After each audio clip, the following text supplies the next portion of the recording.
Alright, what's going on, dudes, and welcome to Minecraft Snapshot 12W37. As usual, there are a whole bunch of new things to take a look at, so why don't we dive right in? Or at least let our fishing rod dive right in, because now a new addition is that fishing can grant you experience. So, play the waiting game here, wait for our bobber to bob, and hopefully we'll be able to catch a fish and show getting some experience. Fortunately, that wasn't it. That was a false alarm. Actually, what I should do is switch on over into survival just so that the gain in experience is visible, because it is a very small amount. So let's recast.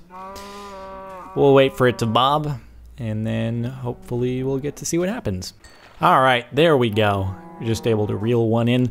As you'll notice, even though we don't have a single level of experience yet, it's only two little sub-segments in the XP bar, so it's a very tiny amount of XP that you get when you catch a fish, but perhaps in the future it'll be tweaked, or you're just going to be encouraged to fish a lot. So another thing to note is that the whole carrot on a stick pig riding thing has been changed slightly. So you'll notice now that under our carrot on a stick in our hotbar, it now has a durability line under it. So it's as if I'm trying to give an actual explanation for why this would be the case here. It's as if as we go, our pig is chomping at our carrot. He's actually reaching it at certain points, and he's able to take bites out of it. So I would assume that's what's happening. Now what we can also do is if we right-click it, it'll take out a larger chunk of durability at once, but it'll also give our pig a speed boost. So he'll get to run faster. Now you'll also notice that our pig is automatically scaling up 1 block high ledges. So we can actually ride him pretty effectively around the map. And he'll be able to scale mountain faces as long as they aren't too steep. And it's sort of like a mountain bike pig, kind of, sort of. Anyway, it's a pretty effective method of travel, actually, if you got plenty of carrots and fishing rods at your disposal. And again, just right-click once more. It almost actually expired our whole carrot on a stick right there, but again, he's moving around pretty quickly now, so just some new stuff to keep in mind. Again, if you're in creative mode, it's not going to wear out any durability because there's no durability in creative mode. Alright, so that's that for changes to pig riding.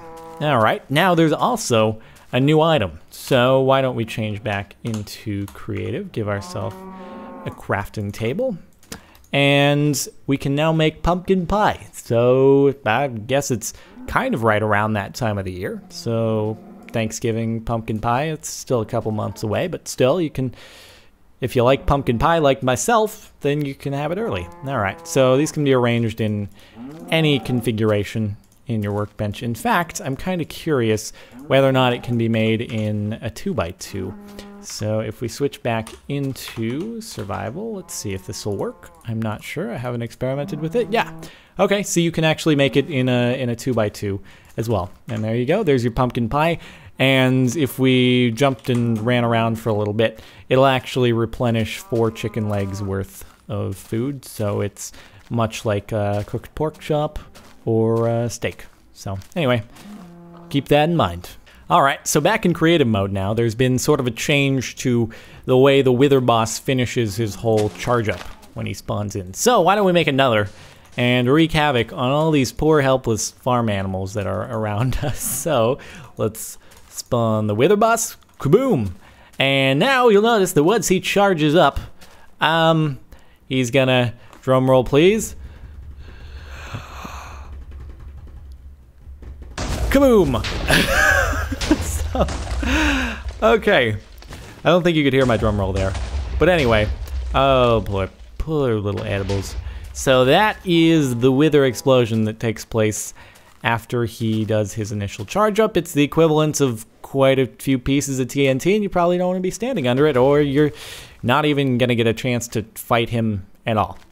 Right, so anyway, that's what's new with the Wither boss. So back in survival mode now, there's been a very subtle change to the way mobs behave under different game mode difficulties. So right now we're in easy, And according to the changelog, the way it works is that the higher the difficulty is, the more intensely mobs will try to follow you. Now, I don't think it has anything to do with the actual aggro range.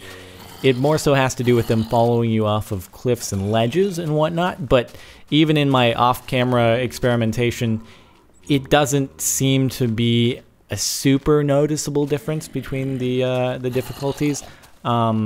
Just as far as them following you off of like 3-block drops, so on and so forth. So we'll just head on up here. We'll spawn some more. I'll see if I can possibly demonstrate some sort of difference, but again, it's so subtle that I'm probably just going to end up killing myself, and you're not going to really notice any differences. So I'm gonna come down this mountain here, and I don't know if there's... So right now, again, we're in easy. They're sort of hesitating as they're coming down the face of the mountain. Let's go ahead and switch it on into hard and see if we can notice any sort of difference, or if it's totally just going to be a placebo effect if it seems like they're hesitating or being more aggressive as far as scaling the cliff. So let's go and spawn a few more up here, try to make our way down, and see if we can't find any sort of noticeable difference here. It seems like they may be spinning around a bit less now, but still they're hesitating a tad bit before they actually scale down.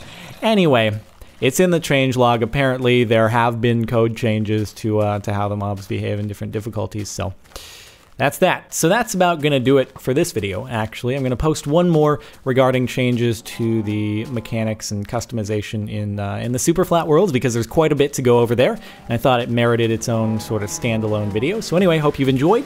If you have, a like rating would be much appreciated. Other than that, thanks for watching, and I'll see you in the next video.